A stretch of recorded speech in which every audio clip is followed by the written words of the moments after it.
మీ ఎలాంటి వ్యాపార ప్రకటనలకైనా వెంటనే మా ఛానల్ సంప్రదించండి. అందరికి నమస్కారం. నేను శిరీష. ఈరోజు మనతో పాటు ఉన్నారు ప్రముఖ ఆధ్యాత్మికవేత్త, జ్యోతిష్య పండితులు, శ్రీ విద్యా ఉపాసకులు డాక్టర్ సుదర్శన్ శర్మ గారు. గురుగారితో మాట్లాడదాం. గురుగారు నమస్కారం అండి. నమస్కారం అండి. గురుగారు, ఈ కొత్త సంవత్సరం 2026 సంవత్సరంలో జనవరి మాసంలో ముఖ్యంగా ధనుసు రాశి వారికి ఎలా ఉండబోతుంది అంటారు? ఎలాంటి పరిహారాలు చేసుకోవచ్చు అంటారు? కాస్త ఈ యొక్క ధనుర్రాశి వారికి ఫలితాల గురించి తెలుసుకోబోయే ముందు కాస్త ఆధ్యాత్మికంగా దైవ ప్రార్థన చేసుకుని విషయంలోకి వెళ్దాం అమ్మా. వందే రత్న నిబద్ధ హేమముకుటాం రత్నాం బనుల్లాసినీం పాలక్షామభయేక్షుపాశుని మద్బాహుం ప్రసన్నాననాం బాలార్క ప్రతిమాణ కుండలధరాం కేయూరహారోజ్వలాం శోణాంగీం భువనేశ్వరీం హరిహర బ్రహ్మాదిభిర్వందితాం. శ్రీమాత్రే నమః. అస్మద్గురు చరణారవిందాభ్యో నమో నమః. అస్మత్పితు శ్రీ భమిడి వెంకట సుబ్రహ్మణ్య శర్మ పాదారవిందాభ్యో నమో నమః.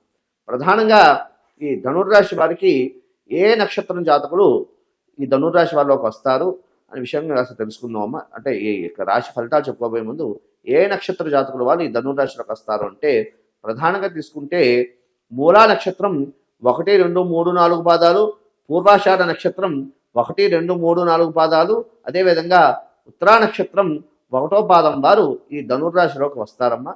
ధనుర్రాశి ఈ యొక్క జాన్యువరి మాసం ధనుర్రాశి వారికి కాస్త కష్టాన్ని కలిగించిన మాసము అంటే అని చెప్పుకోవచ్చు. ఎందుకు అంటే గ్రహ సంచారం అంత అనుకూలంగా లేదమ్మా. ఎందుకు అంటే వీరికి శని అనేది, శనేశ్వరుడు అనేది కాస్త ఇబ్బందిని కలిగిస్తున్నాడు. కాబట్టి అన్ని విషయాల్లో కూడా ఆచితూచి వ్యవహారం వేసుకోవడం ద్వారా వెళ్ళడం ద్వారా ఉత్తమమైనటువంటి ఫలితాలు కలగడానికి అవకాశం అయితే ఉంది.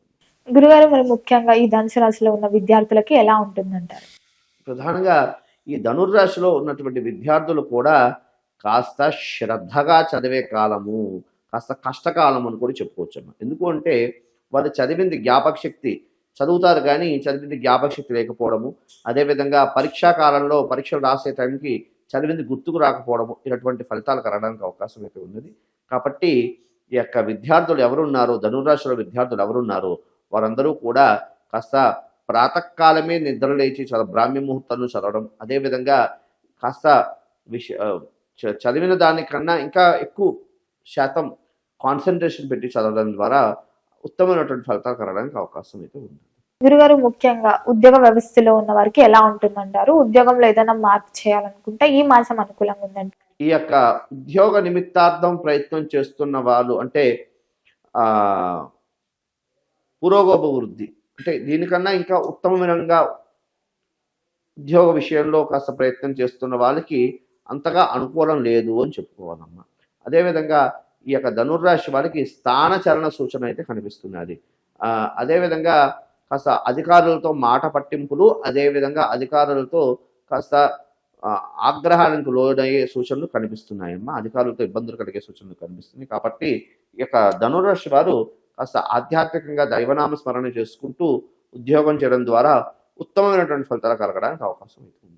గురుగారు, ముఖ్యంగా ఎవరైతే వివాహం కోసం ఎదురు చూస్తున్నారో, వివాహ ప్రయత్నాలు చేస్తున్నారో వారికి వివాహ యోగం ఉందంటారా ఈ మాసంలో?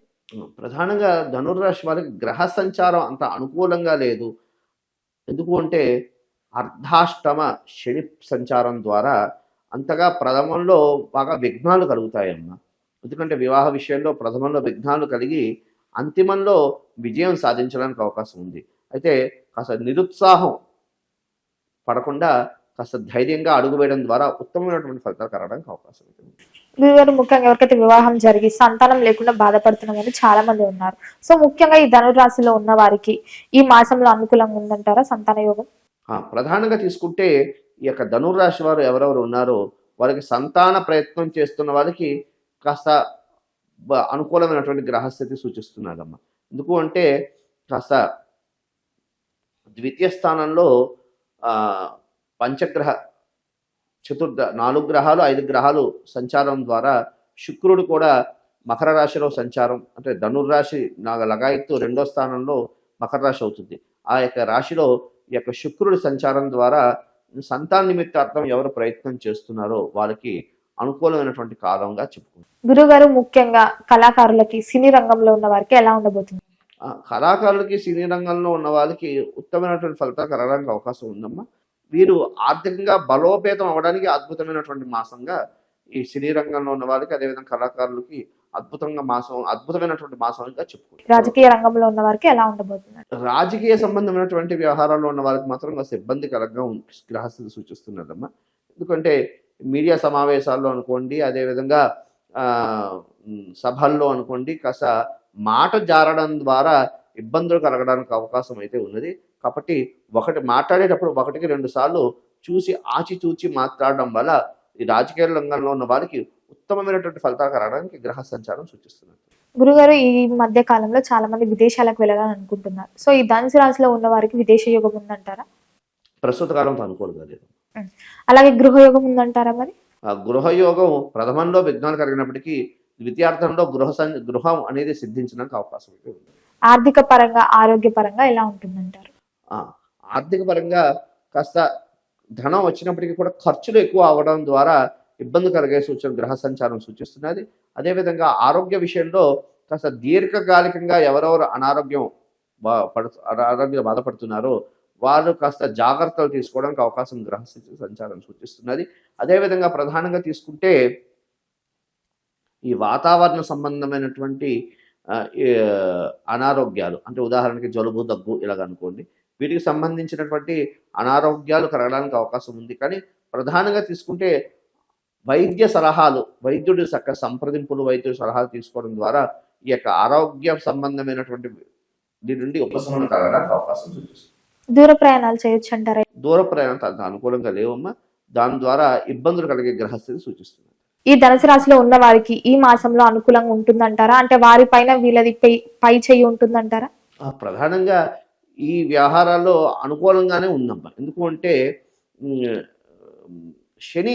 ఏదైనా శనేశ్వరుడు అనుకూలంగా ఉంటే ఈ ఈ వ్యవస్థ అంతా అనుకూలంగా ఉండడానికి అవకాశం ఉంది. కాబట్టి ఎవరెవరు ఈ ధనురాశిలో వాళ్ళు ఉన్నారో వాళ్ళందరికీ కూడా ఈ యొక్క విషయంలో మాత్రం ఉత్తమమైనటువంటి ఫలితాలు కలగడానికి అవకాశం గ్రహస్థితి సూచిస్తుంది. గురుగారు, ముఖ్యంగా సంవత్సరం అంతా ఎవరైతే కోర్టు కేసులు, ఇంట్లో కలహాల వల్ల బాధపడుతూ చాలా మంది ఉంటారు. సో ముఖ్యంగా ఇలాంటివి ఈ మాసంలో అనుకూలంగా ఉంటుందంటారా? అది వారి వ్యక్తిగత జాతకం బట్టి మనం చెప్పుకోవాలమ్మా. కానీ ప్రధానంగా తీసుకుంటే ధనుర్రాశి వారికి ప్రధానంగా కోర్టు వ్యవహారాలు కాస్త ఇబ్బందులు కలిగే సూచనలు సూచిస్తున్నాయి. కాబట్టి కాస్త అన్ని రకాలుగా మాట పట్టి బెదిరింటే వాక్కారకుడు, అదేవిధంగా ఇందాక అదే చెప్పాను, రాజకీయంలో ఇబ్బందులు పడతారు అని.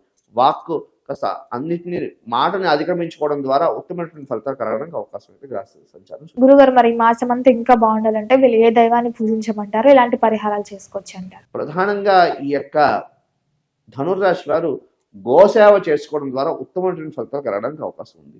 అదేవిధంగా ప్రధానంగా బొబ్బర్లు అనుకోండి, అదేవిధంగా బెల్లం గూడం అంటాం, అది కాస్త ఆవుకు తినిపించడం ద్వారా, శనగలు బెల్లం కలిపి ఆవుకు తినిపించడం ద్వారా ఉత్తమమైనటువంటి ఫలితాలు కలగడానికి అవకాశం అనేది ఉన్నది.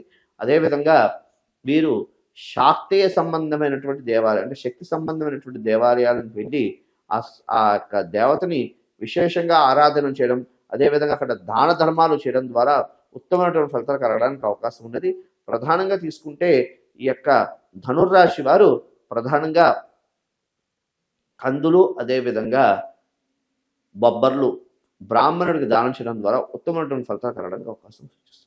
గురుగారు, మొత్తం మీద ఈ జనవరి మాసంలో ధనుసు రాశి వారికి ఎలా ఉండబోతుంది, ఎలాంటి జాగ్రత్తలు తీసుకోవాలో తెలియజేసినందుకు ధన్యవాదాలండి. శుభమస్తు.